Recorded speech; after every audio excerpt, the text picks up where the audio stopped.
Welcome to another edition of Tim's Vinyl Confessions. I'm Tim Derling. Thank you so much for tuning in.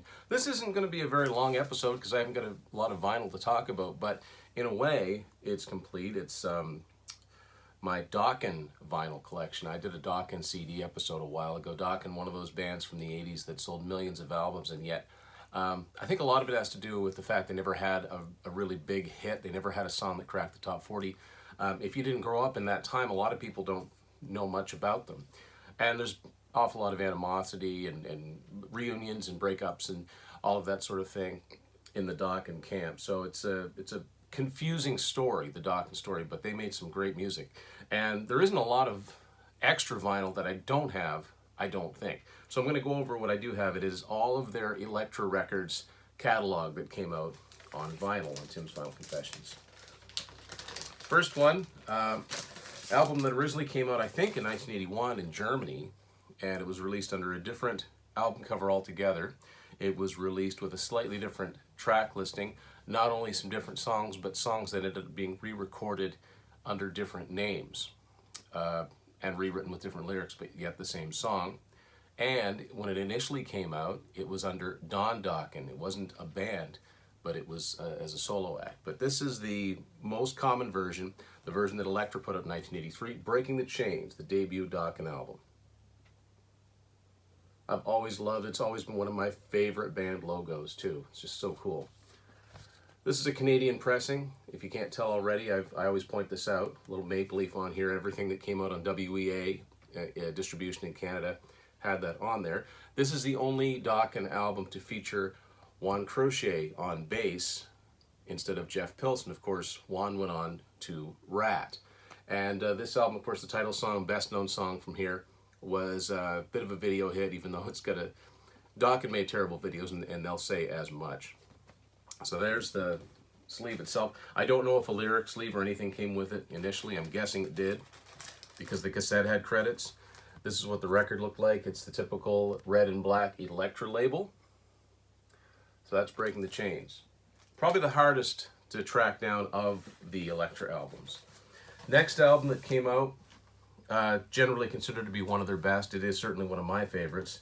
1984, Tooth and Nail. Again, awesome artwork. I love the idea of this hand reaching out of the water from, well, into the fire, as it were. This is not, if you grew up in the 80s buying cassettes, this is not what the front cover looked like at all. I'll show you what it looked like. Back cover, photo of the band. This is a US edition on Elektra Records. That's a classic Dokken lineup of Don Dokken, George Lynch, Jeff Pilson, and Wild Mick Brown on drums. This features a lot of staples of any Dokken show you would go see even now. The title song, Just Got Lucky, was a single, and their highest charting song on the pop charts, went all the way to number 64, is the ballad Alone Again. And that's not a put down. It's just saying they never reached higher than that. They were kind of in a middle ground between, they were sort of too pop for straight ahead heavy metal, yet they were too heavy for competing with the likes of Def Leppard and bands like that. This one does have an inner sleeve, and if you did grow up buying the cassette, it basically looked like this and a mirror image of that. That was your front cover for the cassette. I'm not sure why they did it that way. And I don't know, maybe somebody out there can tell me internationally, was there a cassette released somewhere in the world, a legitimate one, with this cover on it? I'd be curious to know. Conversely, I'd like to know if there was a CD or a record released that had the initial two-part, there, I guess it would be like that, released. So there you go, there's the lyrics and the credits. And the record looks the same, red and black, Elektra label. The next one, my personal favorite Dokken album. I think this is their best one. Some people think it's their worst. That's what makes it great. Everybody has different opinions. 1985, Under Lock and Key. A lot's been said about the clothes they wore for this one. This is a Canadian Columbia House edition, again on Elektra. This one featured In My Dreams, which is another song that hit the top 100. The Hunter and It's Not Love also were singles and had some excellent, wonderful videos made for them. But I really like this album too. It's some of the most melodic stuff is on here, but it still has some really heavy stuff like To the Living End and especially Lightning Strikes Again. Band photo and lyrics.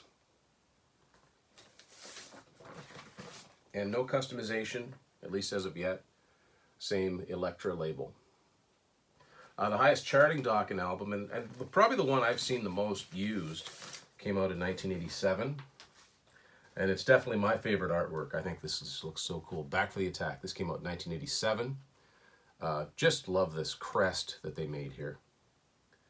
This is a cutout, a US version. It's cut out. You can see the chip taken out of it. This got all the way to number 13 on the Billboard album charts.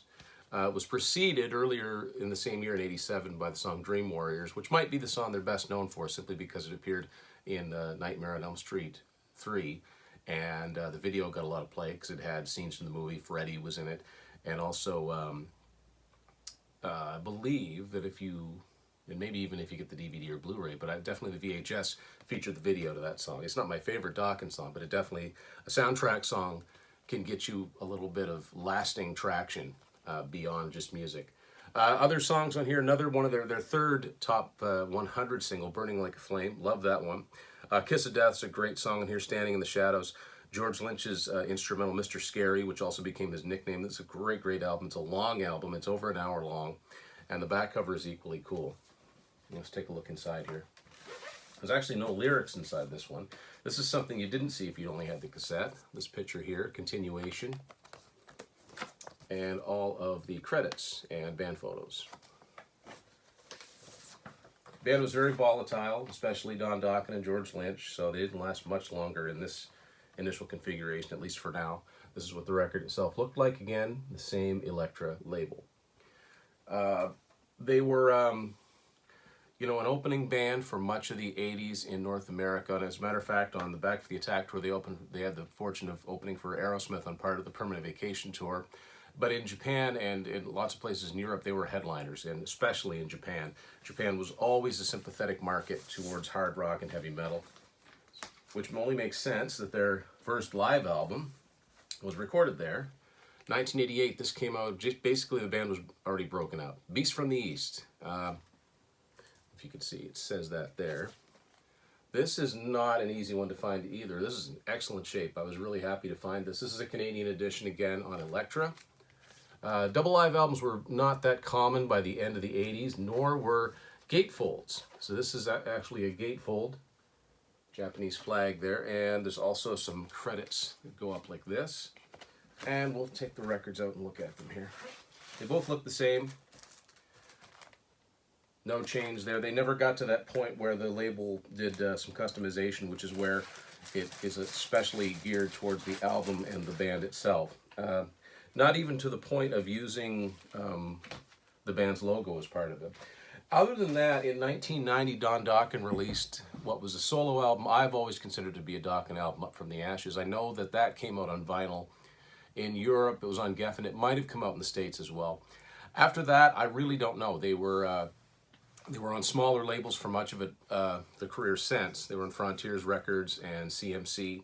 The exception being 1995 when they did Dysfunctional, which is a great album. But at that point, I don't think there's a vinyl version of that. The only other vinyl I've ever seen of Dokken, other than like 12-inch singles and things like that, are in 2010, the then lineup of Dokken recorded some of their best-known songs as a greatest hits album and put it out. And I have seen that on vinyl.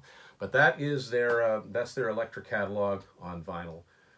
All of those albums worth checking out. If you're going to check out one, if you're a metalhead, check out Tooth and Nail. If you like good melodic hard rock, check out Under Lock and Key or Back for the Attack. And really, it's all quite good. It's the only thing I will say about Dokken is that one of their bones of contention has always been Don Dokken's started out as the only guitar player. They were a trio. He was like a Dave Meniketti, Sammy Hagar type, where he played guitar and sang. And when Lynch joined, he was a phenomenal player. He did not want any other guitar players. And when you listen to some of their live songs, when it's solo time, I find the bottom completely drops out of their songs because as good a bass player as Jeff Pilson is, who's currently with Foreigner, it just doesn't hold up the back end without having the riff behind it. But that's just my opinion. That's my Dokken vinyl collection. Thank you for watching this edition of Tim's Vinyl Confessions.